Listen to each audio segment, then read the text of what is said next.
Hi, I'm Charlene. Happy Mother's Day. And I'm making a video today, my first video for the Silver Storm. And I want to talk about how I can say that the mission of the Silver Storm is both for immigrants as well as for ageism. And I want to talk about how they tie in, because they tie in really closely. Because lately, everybody seems to want us to die, old people and immigrants.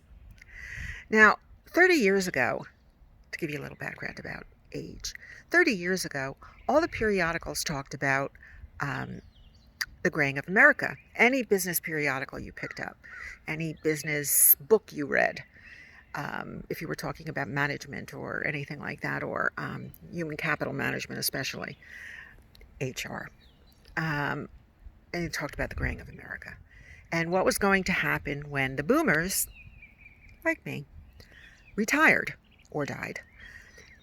Who was going to take their places? Well, people had a really hard time believing that there were not going to be enough people to take their place. But there was not. There is not, especially in Europe, but also in the United States.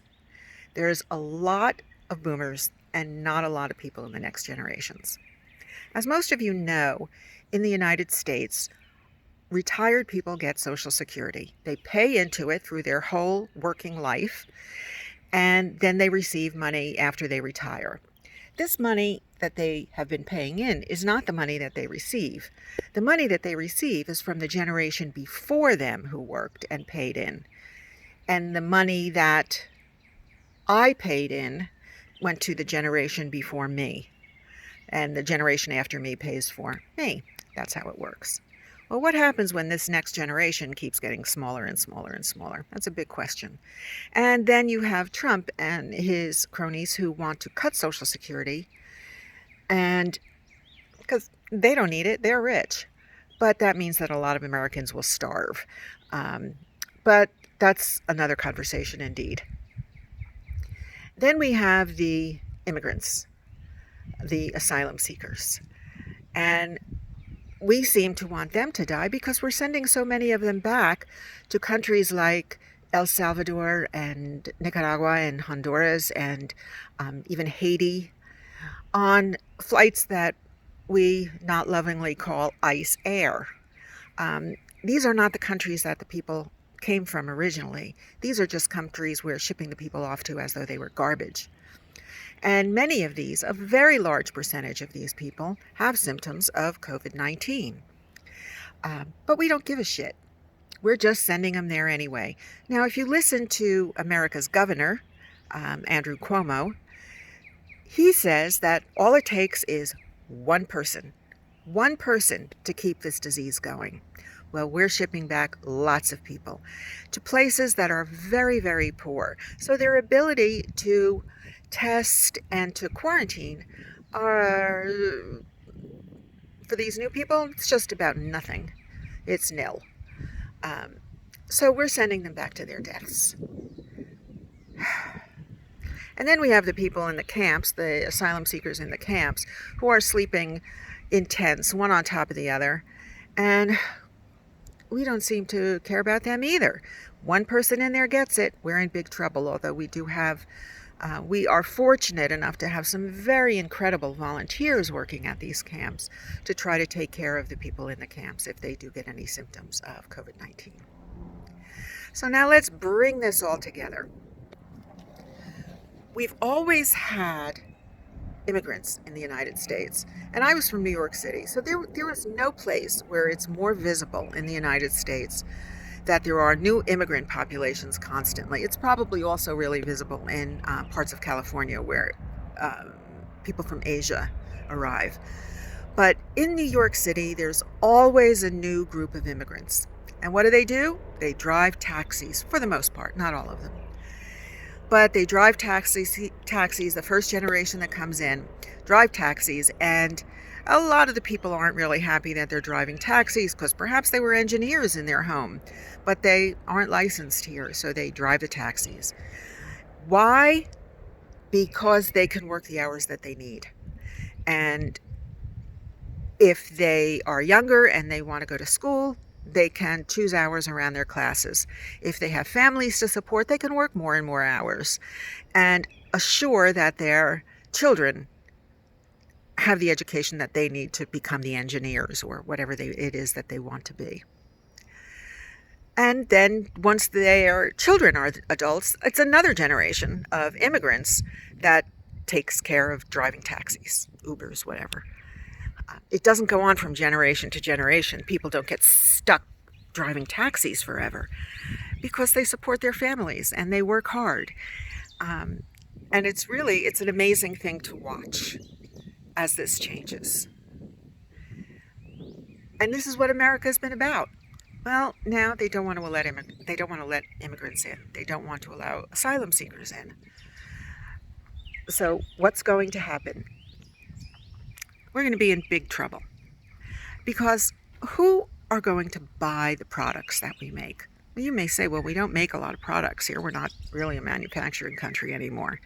But some people own the factories in China and Vietnam and Indonesia and Bangladesh and India where these things are being made.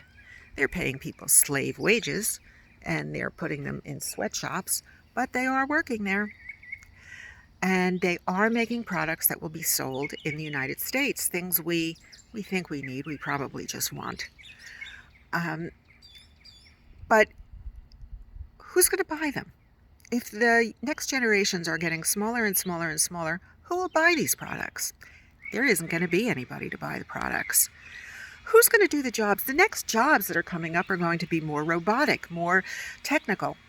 Well, who's going to learn these technical things? I mean, when I was doing programming and before I became more functional in the area of technology in which I worked, everything kept changing and changing and changing. And I will tell you that a lot of the American guys, and it was mostly guys, that I worked with did not want to change. They didn't want to go on to the next technology. So it was the younger group of people who came in and took it. As a matter of fact, I stopped being technical because I knew that the kids coming in after me had been putting computers together and taking them apart and putting them together again since they were little kids. I wasn't. So I figured, I'm a pretty smart woman. I can look ahead. I can see what's happening. Let me move into the functional area of this. Let me become a boss. And I did.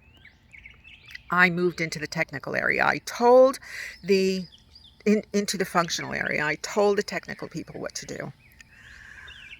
Now, a lot of the people that I worked with, the technical people, were pretty angry because they saw Indian people coming in and doing their work.